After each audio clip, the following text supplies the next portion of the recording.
Hi, I'm Lisa, the artist behind Lachri Fine Art. It is Tuesday, so I'm here to critique one of your original paintings or drawings. If you have an original painting or drawing that you would like to submit for critique, head over to my website, lachri.com/critiques. That link is below in the video description and you can submit your work there. Today's submission is a fan art piece by artist Amanda. You can find her over at Deviant Art with the username AmandaM55. She completed this drawing with markers and colored pencil. The drawing on this is super accurate. There are a few things a little bit off, but so minor. I mean, your drawing is really good. That is such a good job there. Your detail and shading are beautiful, and the stubble on his face. You did such a good job. That's awesome. Amanda said something in her submission that I think a lot of us can relate to. She said, when I look at my drawing by itself, I feel pretty good about it. But when I see it next to my reference photo, it looks pretty crappy. This is a pretty normal way to feel after finishing something, and I think it's a really good thing in helping you grow as an artist. You're able to look at it and see what's different. Put them side by side. Figure out, okay, mine I don't like as much as the reference photo. Why? What's different about mine from that reference photo? Pinpoint those things,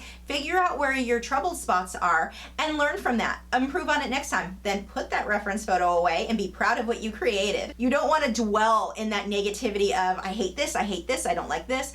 Look at it and be proud of it. After you've learned what you can from it, put the reference photo away and be proud of it. I have that happen so often. There was a horse I actually did not long ago and I felt that way. I wasn't loving it while I was working on it. When I put the reference photo away for a few days, all of a sudden I was like, oh, I like this one a lot better now. I learned from it, I figured out what I needed to improve on, and then I don't even look at that photo anymore. So taking a look at a few things we can adjust to improve on this one even more. My first tip is on the shading. You've left areas like the silver that should be super dark really light. If we compare this one with the reference photo side by side, you can see easily how much darker you really want to go on everything. Even in the whites of the eyes, you've left them completely white. Nothing but the highlight in the eye should ever really be white. It should be various shades of burgundies and grays, usually a lot of grays, some browns and tans. I mean, you'll have a lot of different colors in there, but solid white is not usually going to be one of them. The skin tones can be darkened up quite a bit too. And one of the things you'll usually hear me say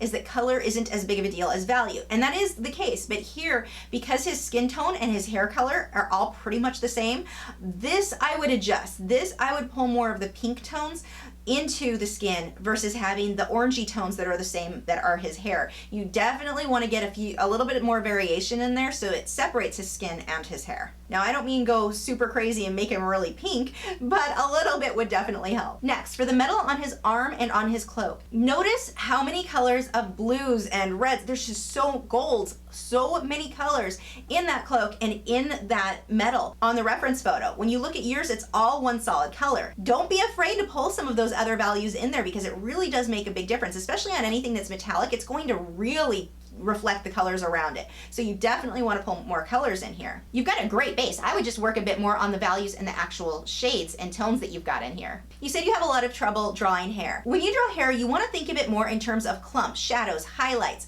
Really look at your reference photo. Break it down 1 square inch at a time. Look at it more as abstract shapes. You have to trick your brain into not thinking, I'm drawing hair, because for some reason, all of us want to try to draw every individual strand. We start doing movements and drawing things in a way that is not what hair looks like, but for some reason we think that it does, and I think we all do it, especially when we're starting off. I don't know why our brains are like, I've got this, I know how hair looks, and it's not even close. Now, you've done a good job. I'm not saying that yours is terrible or anything, but it's so common for us to all have problems with getting the shapes of the hair. One of the things that you can do is flip your work upside down. This kind of tricks your brain into not seeing it as hair. You're now looking at the shapes and shadows. Really look at your reference photo. Copy what you're seeing there. You've done a great job. You should be really proud of yourself. The drawing accuracy alone is amazing. Really good work.